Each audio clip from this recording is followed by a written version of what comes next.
son Víctor e vou-vos recomendar o libro No ano do cometa do escritor Xoán Bernárdez Vilar. O ano do cometa foi o ano 1066, século XI.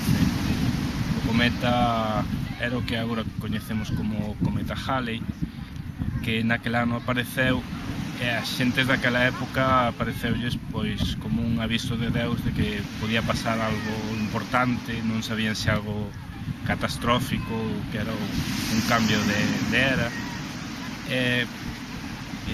Nese ano o que narra o libro é a viaxe que fai unha embaixada do rei da Galiza que vai a apoiar a Guillermo o Conquistador, que era o rei da Normandía.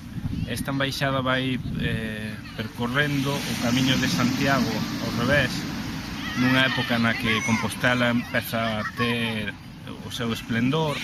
No camiño hai moitos peregrins e empezase a transmitir a cultura. Esta embaixada vai percorrendo a Galiza, León, Castela, Navarra, Aquitania, e realmente o seu obxectivo é apoiar a Guillermo o Conquistador nunha campaña militar que fai contra o rei de Inglaterra pola disputa que teñen precisamente polo trono de Inglaterra. Lóxicamente, para esta campaña militar teñen que atravesar o canal, construir unha flota de 200 e pico naves. É unha historia moi interesante.